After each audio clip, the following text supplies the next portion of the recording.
Alhamdulillah hari ini kita kembali meluruskan satu lagi mahasiswa kita atas nama Maulana Farhan Baiki, ya. Selamat Farhan atas kelulusannya dalam ujian tesis hari ini. Mungkin Farhan bisa cerita ya latar belakang dari penelitian ini dan apa sebetulnya insight atau temuan penting dari penelitian Farhan. Bisa. Baik, terima kasih sebelumnya. Ya. Jadi penelitian saya ini didasarkan pada permasalahan dalam tahapan pemulihan tanaman, Ya. di mana pemulia ini kebanyakan sering kebingungan dalam memilih pasangan tetua. Ini untuk jagung ya? Betul, untuk jagung. Karena jagung ini merupakan tanaman menyerbu silang. Terutama jagung hibrida ini dibentuk dengan mengombinasikan pasangan galur murni seperti itu. Ya. Jadi dalam pemilihan galur murninya ini kita tidak menemukan pola seperti apa gitu. Kalau menurut teori, semakin dekat jarak genetiknya maka produktivitasnya akan semakin rendah. Itu pun sebaliknya.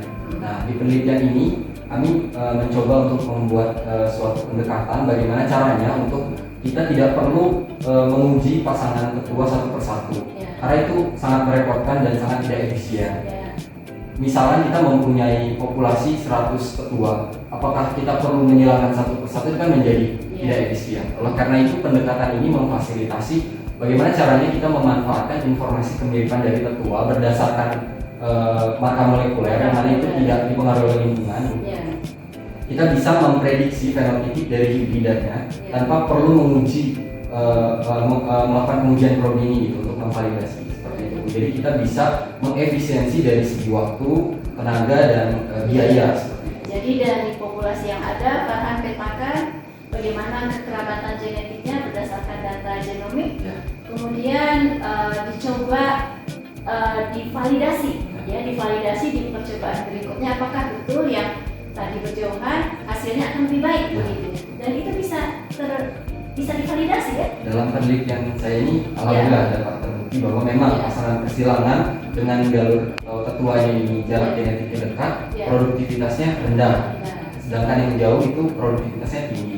Wah, keren sekali. Jadi kita jika punya populasi tetua yang sangat banyak nih, untuk disilang-silangkan kita nggak perlu silang-silangan semua dulu ya. Cukup kita aplikasikan marker molekuler di sini pakai Scott sehingga diketahui mana yang jauh, mana yang dekat. Kemudian kita validasi dalam persilangan tidak harus semua disilang. Ya, betul. Berarti hanya dipilih yang 30% terjauh misalnya, seperti itu ya. Ya, dengan menggunakan pendekatan statistik model genomic block tadi itu. Ada istilah apa? Genomic Best linear unbiased prediction. Ya, itulah. Ya. Ya baik, terima kasih Farhan. Semoga ini memberi pencerahan ya untuk pendekatan dalam pemuliaan atau pembentukan hibrida jagung. Selamat sekali lagi ya. Kemudian apa kesannya selama studi di PSPBD? Alhamdulillah program studi PBT ini menurut saya sangat memberikan insight, wawasan, utamanya dalam kaitan terkait pemuliaan tanaman. Karena menurut saya divisi pemuliaan tanaman itu sangat penting bagi pengembangan varietas, apalagi di tengah kondisi lingkungan dinamika iklim global ini yang tidak menentu seperti itu. Sehingga pengembangan varietas itu sangat perlu untuk menyesuaikan hal tersebut. Ya, nah, di sini kita mengaplikasikan bioteknologi. Betul, bioteknologi. Ya, jadi bioteknologi untuk membantu pemulihaan tanaman. Keren sekali ya. Silakan kira-kira gimana nih? Sebaiknya kita menghimbau pada generasi pemulihan berikutnya? Ya, untuk generasi-generasi berikutnya, kalau melek terhadap pertanian, utamanya dalam hal pemulihan dan bioteknologi tanaman, karena kita sangat membutuhkan pangan untuk kelangsungan hidup kita ke depannya. Jadi joinlah sama kita ya. Join dalam program PBT. PBT ya. Terima kasih Farhan, sukses selalu.